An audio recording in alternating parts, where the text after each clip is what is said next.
Previously on Hexenshire, we started the story with the young Myers remembering the terrifying events from Halloween last year, where a frantic man ran out of the woods with a weapon begging the young man for help. Myers' father, Jack, the sheriff for the Hexenshire Police Department, made the streets and his son safer by eliminating the threat to their town. However, now safe from the evil, we learn that Myers may need to deal with a lurking evil that is even more damning than the year prior. Afraid of Halloween, given what took place the year prior, 13-year-old Myers asked his friends to skip out on Halloween and instead have a Devil's Night bonfire behind the woods at his house. The group gets together telling ghost stories, and Myers' crush Sabrina even shows up to surprise him. The young teenagers decide the bonfire was getting boring, and they were up for a little mischief and decided to TP their Spanish teacher's house. What started out as a boost of adrenaline and fun was quickly halted by Myers' father, who pulled up and made the kids clean up their mess. Once home, Myers heads to bed, but the night is just beginning. As the strike of midnight, his action figures turn to life and start attacking him. After fending them off, the small ninjas and soldiers were just the least of his worries, as peering into the closet would reveal a shadow man that blankets darkness towards young Myers. And so we post one video every single Friday covering one of those chapters, and then the first Friday of every single month we start a brand new story. Without further ado, let's get into Hexenshire, Chapter 2. Hexenshire, Chapter 2. Myers jolted awake, his heart hammering in his chest, and he was drenched in cold sweat. The figure, dark, menacing, all too real, was gone, replaced by the soft glow of his bedside lamp that his father had just turned on. Jack stood next to the bed, his face etched with concern. "Myers, what's going on? I heard you screaming," Jack asked, rubbing his son's shoulders. Myers blinked, still disoriented, trying to process what had just happened. The closet door was now closed, the toys were all in place, everything looked normal, but it hadn't been. He knew it hadn't. I'm fine," Myers stammered, rubbing his eyes. "Just a bad dream, that's all." Jack frowned, scanning the room as if expecting to find something out of place. "Are you sure? You sounded pretty freaked out." Myers swallowed hard, nodding. He didn't know how to explain it, and even if he tried, what would he say? That his toys had come to life and attacked him, and a shadowy figure had charged him from the closet? It sounded ridiculous, even in his own head. "Yeah, Dad, just a nightmare," Myers repeated, forcing a weak smile. "Sorry I woke you." Jack lingered for a moment, clearly unconvinced, but eventually he sighed and headed back towards the door. "All right, kid, try to get some sleep. You got school tomorrow." "I will," Myers lied. As soon as Jack left, Myers sat back up, his eyes darting towards the closet. His pulse quickened again when he saw it, the faint outline of the shadow figure, still standing there. It was barely visible in the dim light, but his presence was still unmistakable. And this time, it was smiling. Myers' throat tightened as the figure just stood there, watching him. He pulled the covers up to his chin, forcing him to look away, but the image burned in his mind. Every few minutes, his gaze would flicker back to the closet, and there it was, still smiling, still watching. At some point in the night, the figure moved. Myers was half asleep, fighting to stay awake, when he heard the blinds over his window snap down with a soft thud. His eyes shot open. He saw it, the dark figure standing at the window now, the shadowy face pressed close to the glass staring out into the night. Myers froze, unable to breathe. It didn't move, didn't say a word, just stood there, motionless, like it was waiting for something. He squeezed his eyes shut, trying to will it away, but every time he dared to look again, it was still there. The hours crawled by. Myers didn't sleep. When the first light of the dawn crept through the edges of the blind, the figure finally vanished, leaving him feeling drained and hollow. The next morning, Myers dragged himself downstairs, his body aching from lack of sleep. Jack was already in the kitchen, making breakfast. He glanced up as Myers slumped into his chair. "You look like hell," Jack said, flipping pancakes onto a plate. "Rough night?" Myers nodded, not bothered to elaborate. His mind was still spinning from what he had seen, and he wasn't sure how to explain it even if he wanted to. He picked at the pancake Jack had set in front of him, but his appetite was gone. Jack grabbed his coat and his keys. "I've got to run to the station for a bit. I'll be back before dinner. You'll be okay, right?" Myers nodded absently. Yeah. All right, Jack said, giving one last concerned look before heading to the door. Try to take it easy today, and happy Halloween. As soon as the door clicked shut behind Jack, the silence of the house closed in around Myers. He glanced around waringly, half expecting something else to jump out at him, but the house was still, until it wasn't. It started small, a spoon rattling on the counter. Myers stared at it, unease creeping up his spine. Then, one of the chairs at the table shifted ever so slightly, scraping the floor. Myers' pulse quickened as the air in the room thickened just like the night before. Without warning, a glass on the counter slid across the surface and crashed to the floor, shattering into pieces. Myers jumped up, backing away as the fridge door swung open and closed by itself. Plates and utensils began to rattle, and then, as if possessed by some unseen force, random objects in the kitchen started hurling themselves at Myers. He ducked just in time to avoid the coffee mug that smashed against the wall behind him. A spatula flew past his head, and the kitchen faucet turned on, spraying water everywhere. Myers scrambled for cover, pressing himself against the wall as the chaos around him intensified. What the hell? Myers shouted, trying to shield himself from the barrage of flying items. His heart was racing, and his mind was reeling. This wasn't a bad dream. This was happening. Again. Suddenly, the front door swung open, and Jack rushed back in, his face etched with confusion and alarm. Myers, what's going on in here? The second that Jack stepped into the kitchen, the chaos stopped. The objects dropped to the floor, the faucet shut off, and the room fell to an eerie stillness. Myers stood frozen, breathing hard, his eyes wide, fixed on his father. I, I don't know, he stammered, trying to make sense of what had just happened. Things just started attacking me. Jack glanced around the kitchen, his brow furrowed. Attacking you?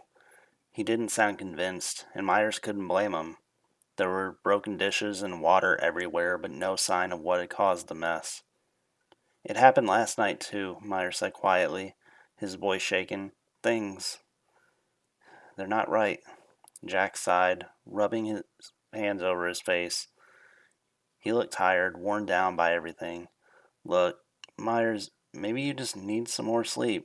It sounds like stress to me. Halloween's always been rough on you. Myers wanted to protest, to tell him that it wasn't just stress or a lack of sleep. It was real. But the words caught in his throat. He just nodded weakly.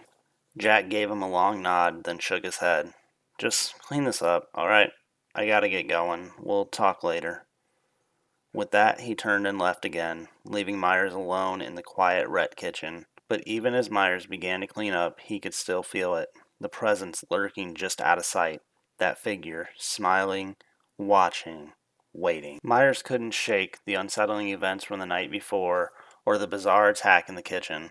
When he finally stepped outside to catch the bus, he noticed something strange. No one else was waiting at the stop. Usually a couple kids from the neighborhood would be there, chatting and laughing, but not today. The street was eerily silent. As the bus pulled up and the doors creaked open, Myers hesitated. The driver gave him a nod, but something about the man's eyes seemed off, dull, almost lifeless. Shrugging off the feeling, Myers climbed aboard and made his way to his usual seat near the back. But as he sat down and glanced around, he realized something even more unsettling. He was the only kid on the bus. Every other seat was empty, the silence pressing in on him from all sides. Myers' stomach churned with unease. Where was everyone?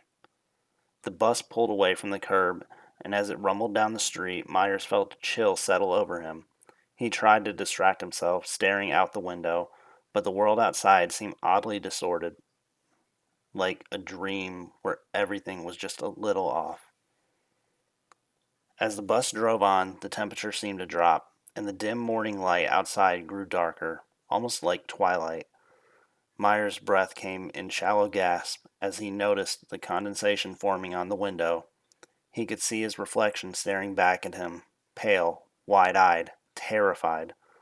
Then the bus lurched suddenly, and Myers felt a cold, invisible hand clamp around his throat. His hand flew to his neck, but there was nothing there. Just a crushing force squeezing the air out of him. He gasped for breath, panic surging through him as he struggled against the unseen grip. His vision blurred, and he could feel himself slipping, darkness creeping in from the edges. The bus seemed to spin around him, the walls closing in as the pressure on his throat intensified. He tried to scream, to call for help, but no sound escaped his lips. Just when he thought he couldn't take it anymore, the bus screeched to a halt. The door hissed open. Myers heard the familiar sound of footsteps climbing the steps. The grip on his throat loosened, and he fell forward, gasping for breath, clutching his chest. Myers? You okay, man? Myers looked up, his vision slowly clearing, and saw Jason standing there, his brow furrowed in concern. The dark, oppressive feeling that had filled the bus moments ago was gone, replaced by the normal, mundane atmosphere of the school morning. Yeah, Myers croaked, his voice shaky. He quickly straightened up, trying to compose himself, but his hand was still trembling. Jason slid into the seat across from him, eyeing him warily. You sure? You look like you've seen a ghost. Myers forced a weak laugh, the tension slowly ebbing away. Just didn't get much sleep last night. Jason nodded, not pushing the subject, though his eyes lingered on Myers a moment longer before he turned to look out the window. The bus continued on its route. A few stops later, other kids finally began to climb aboard, chattering and laughing as if nothing was wrong. But Myers knew better. Something was wrong. Something far more sinister than he could ever explain. And whatever it was, it had almost killed him. Myers bit his tongue until the rest of his friends got on the bus, and he couldn't hold his concerns back anymore. Guys, I'm being attacked. Myers blurts out to his friends. Ever since I got home last night, something has been trying to kill me. First my action figures, then this shadow person. Even this morning, the kitchen attacked me. The bus fell silent moments before laughter immersed the friend group. Buddy, what are you on? Asked Frederick. What type of Halloween prank is this? I'm serious. This happened to me. I think I might die from this, Myers says, worrying. The friend group felt awkward because they couldn't tell if he was telling the truth. Myers wasn't the one to be coming up with stories, but at the same time, this couldn't actually be happening to him, right? Are you sleeping? Asked Hunter. No, but that's not the problem. I swear, something is trying to kill me, Myers says. I don't want to sound mean, but it sounds like you just need some sleep. I know the events of last year's Halloween are tormenting you, but you just need some Z's, man, says Jason. Myers is getting frustrated with his friends not believing him, but at the same time, he completely understands where they're coming from. He got that it sounded crazy and decided to keep quiet the remainder of the bus ride. When the bus finally arrived at the school, Myers felt a rush of relief as he stepped onto the familiar pavement of the schoolyard. The cold grip on his throat had left him shaken, but being surrounded by the usual chaos of students milling around, laughing ahead into their classes helped ground him. Jason gave him a parting nod before disappearing into the crowd, but Myers couldn't shake the feeling of unease that still clung to him. As he walked through the hallways, the morning passed in a blur. His mind kept drifting back to the bus and the shadowy figure that had haunted his dreams. He barely registered the words coming from his teachers, his thoughts heavy with dread. By the time lunch period rolled around, Myers felt like he was on autopilot. He was sitting in history class, his mind far from the lecture about the Civil War, when a sudden sharp pang in his stomach jolted him out of his thoughts. He raised his hand. Mr. Hayes, Myers called out, interrupting the teacher mid-sentence. Can I use the bathroom? Mr. Hayes, an older man with graying hair and perpetually bored expression, waved him off without looking up from his notes. Go ahead, Myers. Just don't take all class period. Myers nodded, quickly gathered his things, slipping out of the classroom. The halls were mostly empty as he made his way towards the nearest bathroom, the sound of footsteps echoing off the linoleum floor. He pushed open the door and stepped inside, grateful for the brief moment of solitude. As he splashed some cold water on his face, trying to shake off the lingering tension, the door creaked open behind him. Myers looked up, catching a glimpse of the movement in the mirror, and his heart skipped a beat. It was Sabrina. She walked in, her long brown hair catching the fluorescent lights, and her eyes widened slightly when she saw him. Myers, what are you doing in here? Just needed a break, Myers stammered, suddenly aware of how disheveled he must look. What about you? Sabrina gave a half smile, leaning against the sink next to him. I got out of gym early, needing to freshen up. In the boys' bathroom? Myers questioned. No, in the girls', Sabrina said with a laugh. Myers was embarrassed by using the wrong bathroom. He started to say how tired he was, how he must have not noticed, but before Myers could respond, the lights in the bathroom flickered ominously, and a sudden cold wind swept through the room. The atmosphere changed in an instant, the air growing thick and oppressive. Sabrina's smile faded, and she looked around, confused and concerned. Did you feel that? She asked, her voice barely above a whisper. Myers didn't need to answer. The shadowy figure he had seen before, the one from his room, from the bus, began to materialize in the far corner of the bathroom.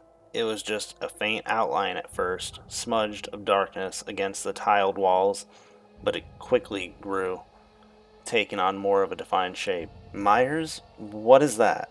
Sabrina's voice filled with fear as she backed away from the encroaching shadow. Myers' throat tightened as the figure grew clearer, its form shifting and writhing as it advanced towards them. I don't know, but we need to get out of here now. The shadow lunged faster than Myers could react. It grabbed him, cold and suffocating, wrapping him like a living nightmare. Myers struggled, gasping for breath as the darkness squeezed tighter, its grip icy and relentless. Sabrina screamed, but instead of running, she grabbed the first thing she could find, a heavy metal trash can, and swung it at the shadow. The impact didn't faze the entity, but it gave Myers a moment of reprieve. He managed to break free, stumbling back towards the sink. Help me, Myers gasped, his voice barely audible. Without hesitation, Sabrina grabbed him by the arm and pulled him towards the door. But the shadow wasn't done. It reared up, dark tendrils reaching out, slamming the door shut before they could escape. The temperature of the room had plummeted. The lights flickered again, casting the room in an eerie strobe-like glow. Sabrina's eyes darted around the room, desperate for something, anything that could help. Her gaze landed on a mirror, cracked but still hanging on the wall opposite of them.